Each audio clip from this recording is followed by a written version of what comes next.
ആ 10 മണിയായല്ലേ. പോലീസിന് കീഴടങ്ങാൻ പോയ ആളെയാ നിങ്ങൾ കൊല്ലാൻ നോക്കിയത്. അത് നടു റോട്ടിൽ വെച്ചിട്ട്. രാഷ്ട്രീയ പ്രതിയോഗികളെ തിരഞ്ഞുപിടിച്ച് കൊല്ലുന്നതിനോട് എനിക്ക് യോജിക്കാൻ പറ്റില്ല. എളയപ്പനെന്ന ഗാന്ധിനായി ബലപ്രയോഗത്തിൽ അധിഷ്ഠിതമായ വ്യവസ്ഥിതിയിൽ നമുക്ക് അഹിംസവാദികളാൻ കഴിയൂ. ഞാൻ അഹിംസാവാദിയൊന്നുമല്ല. പക്ഷെ നിങ്ങൾ പകരം വീട്ടേണ്ട കാര്യമൊന്നുമില്ല. പരിഷ്കൃത സമൂഹത്തിൽ ഭരണകൂടമുള്ളത് അതിന്. ഈ ഭരണകൂടത്തിന് നീതി വ്യവസ്ഥയ്ക്ക് ഓനെ ശിക്ഷിക്കാൻ കഴിയൂല. ശത്രു നിയമം കയ്യിലെടുത്താൽ പിന്നെ നമ്മൾ എന്ത് ചെയ്യും? ജനങ്ങളിൽ ജനാധിപത്യ ബോധം വളർത്തണം. അല്ലാതെ കുടിപ്പക വളർത്തുകയല്ല വേണ്ടത്. അയ്യൂരിലും പുന്നപ്ര വൈതാറിലും ജനങ്ങളെ സംഘടിപ്പിച്ചതും സമരം ചെയ്തതും കുടിപ്പകയുടെ പേരിലല്ല, രാഷ്ട്രീയ ബോധത്തില്. അതൊക്കെ വേണം. പക്ഷെ പ്രായോഗിക രാഷ്ട്രീയത്തിൽ പരാജയപ്പെട്ട് കഴിഞ്ഞാൽ പിന്നെ നമ്മൾ ആൾക്കാരെ എങ്ങനെ സംഘടിപ്പിക്കും? അത് ശരി. ബോംബേരും കത്തിക്കുത്തുന്നിടത്തേലെ ആൾക്കാർ നമ്മുടെ കൂടെ നിൽക്കുന്നതാണോ? എൻ്റെ ആലപ്പുഴയിലെ അവസ്ഥയല്ല ഇവിടെ കണ്ണൂരിൻ്റെ അവസ്ഥ. വെട്ടാൻ വരുന്ന പോത്തിനോട് വേദം ഓതിയിട്ട് കാര്യമില്ല എന്നത് മനസ്സിലാക്കണം. ഇപ്പൊ പിന്നെ വേദം പഠിച്ച പോത്താണ് വെട്ടാൻ വരുന്നത്. അക്രമം കൊണ്ട് അക്രമത്തെ നേരിടാനാണെങ്കിൽ പിന്നെ അവരും നമ്മളും തമ്മിൽ എന്താ വ്യത്യാസം? രാധികച്ചി, ഇന്ന് സിനിമയ്ക്ക് പോയല്ലോ. ഇന്നിനി ഈ മീറ്റിംഗ് കഴിയണം. മാത്രമല്ല ദിനേശ് ചേട്ടൻ വൈകിട്ട് ട്രിവാൻഡ്രം പോവല്ലേ, നമുക്ക് നാളെ പോവാം. ഞാൻ ഇന്ന് തിരിച്ചു പോവും. ഞാൻ അങ്ങനെയാണെങ്കിൽ നെയ്ത്ത് കമ്പനി പോയിട്ട് ബാക്കി ഫോട്ടോസ് എടുത്തിട്ട് വരാം.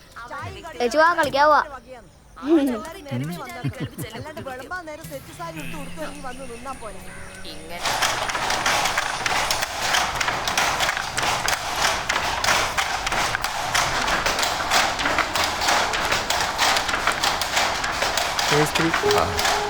നേരത്തെ ഞാൻ വിളിക്കുന്നത് ഇത് കൂട്ടാൻ്റെ ഫോണ്. എന്നാ പേര്? ഓ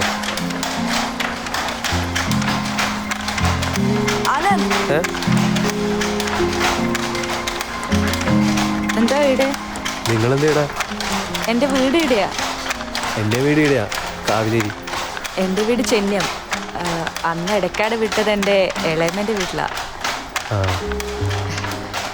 വീട് ലൂമിൻ്റെ ഫോട്ടോ എടുക്കാൻ വന്നതാ, പ്രൊജക്ട് വർക്കിന് വേണ്ടിയിട്ട്.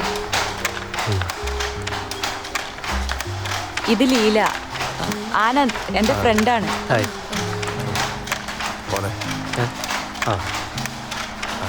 Thank you. മിനിയാന്ന് പിന്നെ ഹർത്താലുകാർ പിടിച്ചോ? ശരിയാ. ആനന്ദ് പോയി കഴിഞ്ഞിട്ട് ഞാൻ വിചാരിച്ച് വിളിച്ചിട്ടൊരു ചായ പോലും ഓഫർ ചെയ്തില്ല. മോശമായിപ്പോയി. അത് സാറില്ല, ഇനി ഹർത്താലുണ്ടല്ലോ. ഇത് കാണും, ഇടയ്ക്ക് വിളിക്കാലോ. ഞാൻ ഇറങ്ങട്ടെ. ശരിയാവും.